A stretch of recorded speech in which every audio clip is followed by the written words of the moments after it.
नौकरानी के हाथ का खाना। खाने की मेज पर बैठे सुधा के घर वाले नाश्ते का इंतजार कर रहे होते हैं। संध्या, कितनी देर लगेगी? और सब इंतजार कर रहे हैं। बस हो गया भाभी, 2 मिनट। संध्या नाश्ता लाकर सबको परोसती है। वो आज उठने में ना देर हो गई थी। अरे कोई बात नहीं, होता है संध्या, हम खा ले फिर तुम भी खा लेना। हाँ, बिंदिया की बातें सुनकर सुधा कहती है, दाई नौकर को इतना सिर पर चढ़ाना सही नहीं है। बाकी मुझे क्या, खुद झेलना बाद में कुछ हुआ तो। काम वाली कितना भी अच्छा काम करे, कभी बोलना नहीं चाहिए कि अच्छा काम करती है। हमेशा उसके काम में कमी बतानी चाहिए। मम्मी जी, अब ऐसे नहीं चलता है, ये गलत बात है। सब कुछ अच्छे से करने पर भी हम कमी निकालेंगे तो कौन करेगा हमारे घर पर काम? तो ना मुझे मत सिखा। अरे भाई, तुम दोनों बाद में बहस कर लेना, अभी नाश्ता तो करने दो। सब नाश्ता करते हैं और खा पी कर अंकित कहता है, खाना खाकर वो मजा नहीं आया। तुझे कैसा लगा पूजा? भैया, मुझे तो संध्या के हाथ का खाना बिल्कुल पसंद नहीं है। तीखा तो लगता ही नहीं है, लगता है जैसे कोई पेशेंट का खाना खा रहे हैं।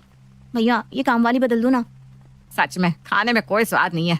संध्या, ये कैसा खाना बनाया है तुमने? ठीक से खाना बनाओ, नहीं तो कहीं और काम देख लेना। मेरे यहाँ नहीं चलेगा ये सब। बिंदिया को छोड़कर सभी संध्या के खाने में कमी निकालते रहते हैं। नाश्ते के बाद बिंदिया संध्या से कहती है, सुन, सब्जियां बहुत सारी पड़ी है, तू एक काम कर, भाजी बना ले। सब्जियों का मजा तो झाड़ी में ही है, ऊपर से सबको पसंद भी बहुत है। ठीक है भाभी, मैं बना लेती हूँ। थोड़ा टाइम ज्यादा लग जाएगा इसमें। अरे तो क्या ही दिक्कत है, उल्टा तुझे अच्छा ही हो जाएगा ना। एक टाइम में तेरा रात का काम भी हो जाएगा। सब रात में भी ना पाव भाजी खा लेंगे। ठीक है भाभी। संध्या इतना वक्त लगाकर पाव भाजी बनाती है और पाव भाजी खाकर सब नाक मुंह इधर उधर करने लगते हैं और संध्या की बहुत बुराई भी करते हैं। ये पाव भाजी है? ऐसे पाव भाजी होती है क्या? आलू मटर की सब्जी लग रही है। दीदी, मैंने तो बहुत अच्छे से बनाया है। अच्छा, क्या होता है? चल मैं तुझे दिखाती हूँ। चौपाटी में जो पाव भाजी लगती है ना, वो खाकर देखना, तब तुम्हें समझ में आएगा कि तुमने क्या बनाया और पाव भाजी किसे कहते हैं। संध्या अपनी नजर नीचे किए खड़ी हो जाती है। ठीक है दीदी, और अच्छे से बनाने की कोशिश करूंगी। संध्या रसोई में जाकर बहुत रोती है। इधर अंकित कहता है, यार बिंदिया, इसमें नींबू डालो, एकदम खट्टा नहीं है। और मुझे कच्चा प्याज भी दे दो। पाव भाजी बिना प्याज के अच्छी नहीं लगती। देखो संध्या तो अच्छा खाना बना नहीं सकती, मुझे ना ऐसा खाना मत दिया करो। ना खट्टा, ना नमक, ना तीखा, कुछ भी नहीं है इसमें। भाजी के नाम पर बॉईल करके सब्जी रख दिया। ना मसाला ना कुछ, पाव में मक्खन तो डालो। मैं दे देती हूँ ना जिसको जो चाहिए। बिंदिया प्याज काटती है और किसी को नमक तो किसी को मिर्ची देती है। नमक वगैरह तो अच्छी अच्छी होटलों में भी कम हो जाता है। इसका मतलब ये नहीं कि खाना अच्छा नहीं है। संध्या जैसी खाने वाली बहुत मुश्किल से मिलती है। बाकियों की काम वाली को देख लो, एक टिकती नहीं, ऊपर से इतनी छुट्टियां लेती है। रहने दे तू ना, बस संध्या का ही पक्ष लेती रहना। सब खाकर अपने अपने काम पर चले जाते हैं। बिंदिया रसोई में जाती है तो देखती है कि संध्या की आंखों से आंसू बह रहे हैं।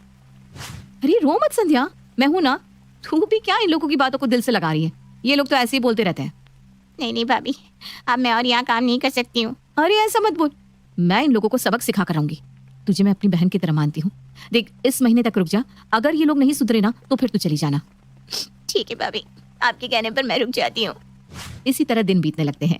बिंदिया के घर वाले इसी तरह हर वक्त संध्या के खाने में नुक्स निकालते रहते। एक रोज संध्या सबके लिए मटर के पराठे बनाती है। पराठे देखकर सुधा थाली साइड करके कहती है, सड़े हुए मटर डालकर हमें मरवाना चाहती हो? सुधा भरी थाली छोड़कर उठ जाती है। अच्छा, तो अब तुम्हें मरवाना चाहती हो ताकि इस घर में तुम्हारा राज हो सके? भाभी तो तुम्हें कुछ कहेगी नहीं। इतना खराब खाना बनाती हो, फिर भी इसी घर में हो। संध्या के सब्र का बांध छूट जाता है। वो पहली बार ऊंची आवाज करके पूजा से कहती है, मुझे भी नहीं रहना इस घर में जहाँ मुझ पर ऐसा इल्जाम लगाया जाए। संध्या उसी वक्त अपना सामान लेकर चली जाती है। संध्या के जाते ही सुधा के घर में खाना बनाने की दिक्कत हो जाती है। रात को सुधा बिंदिया से कहती है, बहू कोई अच्छी खाना बनाने वाली खोज ले। जब तक कोई नहीं मिलती तब तक तू खाना बना ले। मैं और खाना? मैंने तो संध्या को नहीं निकाला, आप सभी को उससे प्रॉब्लम होती थी ना।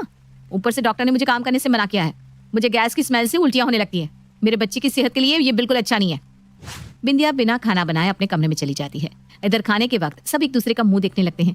सुधा अंकित से कहती है, बेटा आज तो खाना बनानी है, एक काम कर बाहर से ही मंगवा ले खाना। हाँ भैया, बाहर से ही मंगवा लो। ऐसी भी संध्या का खाना खाकर ना मुंह खराब हो गया है। ठीक है, तो पनीर और कुलचा मंगवा लेते हैं। अंकित बाजार से खाना ऑर्डर कर लेता है और सभी खाना खा लेते हैं। रात तो कट जाती है, लेकिन अगली सुबह फिर वही परेशानी कि नाश्ते में क्या मिलेगा। अरे कोई तो नाश्ता बना लो। मुझे तो कुछ भी बनाने को मत कहना, मेरे एग्जाम है मम्मी। तू नहीं बनाएगी, बिंदिया नहीं बनाएगी, तो क्या इस उम्र में मैं खाना बनाऊं अब? अरे मुझसे तो खड़ा भी नहीं रहा जा रहा। अंकित, तो आटा लगा दे, मैं जैसे तैसे बैठकर रोटी सेक देती हूँ। बस रोटी और सब्जी? अरे सब्जी तो मुझसे होगी नहीं, चाय या अचार के साथ सब रोटी खा लेना। मैं रोटी बना दूं वही बहुत है। जिसे खाना होगा खाए, नहीं तो भूखे रहो। अंकित आटा लगाता है और सुधा रोटी सेक देती है। अरुण, सुधा और अंकित सब चाय के साथ रोटी खा लेते हैं। इधर अपने कमरे में बैठी बिंदिया मन ही मन कहती है, अब इन लोगों को पता चलेगा कि खाना बनाना कोई आसान काम नहीं है। बिना मतलब के किसी को परेशान करना रोज एक ही बात पर क्या होता है। मुझे तो आदत है, मैं तो कुछ भी खा लूंगी। बिंदिया रसोई में जाती है और बासी बचे हुए पाव भाजी खा लेती है। दोपहर में फिर अरुण कहता है, भाग्यवान, अभी खाने में क्या खिलाओगी? अरे मुझसे अब कुछ नहीं बनेगा, रोटी सेकने में मेरी कमर पकड़ गई। तुम चावल बना लो। चल अंकित, आज दोनों बाप बेटा मिलकर खाना बनाते हैं। मैं चावल बना लेता हूँ, तुम दाल बना लो। पापा, लगता है अब दुकान छोड़कर घर में बावर्ची बन जाऊंगा मैं। अरुण और अंकित मिलकर दाल चावल बना लेते हैं। पूजा और बिंदिया को किसी से कोई मतलब नहीं होता है, वो दोनों बना हुआ खाना खा लेती हैं। चावल थोड़े कच्चे हैं, दाल में नमक भी कम है। तू तो बोली मत, तू ही सबसे ज्यादा संध्या के खाने में नुक्स निकालती थी। खुद तुझसे तो कुछ बनता नहीं है। खाने की मेज पर अंकित और पूजा में बहस हो जाती है। हाँ, बस मैं ही नुक्स निकालती थी ना, बाकी सब तो साधु है, कुछ कहते ही नहीं थे, है ना? मम्मी, इस तरह तो नहीं चलेगा। नाश्ता करो तो पहले दोपहर की चिंता हो जाती है और दोपहर को रात की चिंता। बेकार में ही संध्या को सबने इतना सुनाकर निकाल दिया। सुनाने वाले तुम भी थे भैया। हाँ तो अब गलती हो गई, अब क्या करें? देखो मुझे तो चावल नहीं खाना। बिंदिया एक काम कर, सुबह की रोटी बची होगी उसके साथ मुझे अचार दे दे। सुधा अचार और रोटी खाती है। आज जब सब इस तरह का खाना खा रहे हैं तो उस वक्त सबको क्या दिक्कत होती थी संध्या के खाने से? उसे इतना परेशान ना किया होता तो आज इस तरह का खाना ना खाना पड़ता। अरे तो अब तू ही बता क्या करे बहू? कोई दूसरी काम वाली रख लो ना, संध्या ही थोड़ी है पूरी दुनिया में जो खाना बनाती है। हाँ, उसे बुलाएंगे तो उसके तेवर और बढ़ जाएंगे।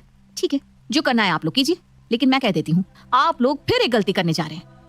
पूजा अगले दिन एक खाने वाली को खोज कर बुलाती है। नाश्ता तो वो ठीक ठाक बना लेती है, लेकिन दोपहर को हम खाना नहीं बनाएंगे। अरे ऐसे थोड़ी ना होता है, दोपहर में हम लोग क्या खाएंगे फिर? देखिए, मैं सब जगह इसी तरह बनाती हूँ। काम करवाना है तो करवाओ, नहीं तो मुझे काम की कमी नहीं है। खाने वाली बचा हुआ सारा खाना लेकर चली जाती है। हो गई तुझे तसल्ली? बिंदिया ठीक ही कहती थी, संध्या जैसी कोई नहीं मिलेगी। बिंदिया, तू किसी भी तरह से संध्या को बुला लेना। संध्या कभी भी अपने घर खाना नहीं लेकर जाती थी, ये तो पहले दिन से ही अपना रंग दिखा रही है। बिंदिया मंद मंद मुस्कुराकर अपने कमरे में चली जाती है और संध्या को फोन करके कहती है, अपना प्लान कामयाब हो गया है, अब इस घर में तेरी पूछ हो रही है, आ जा तू कभी भी। संध्या सुधा के घर में चली आती है। संध्या की शक्ल देखकर सबके चेहरे पर मुस्कान आ जाती है, जैसे बहू अपने ससुराल वापस आ गई हो। आओ आओ संध्या, तुम्हारा अपना ही घर है। आओ ना संध्या, बैठो ना थोड़ी देर, बाद में रसोई संभालो। हाँ ठीक है, मैं इस घर में तभी खाना बनाऊंगी जब मुझे इस घर में वापस कोई चिक चिक सुनने को ना मिले। तब सब एक साथ बोल पड़ते हैं, अरे कोई कुछ नहीं कहेगा, तुम्हें जैसा बनाना है बनाओ। कोई कुछ नहीं कहेगा, तुम्हें जैसा बनाना है बनाओ। कोई कुछ नहीं कहेगा, तुम्हें जैसा बनाना है बनाओ। संध्या अब सुधा के घर में खाने वाली नहीं, घर वालों की तरह रहने लगती है।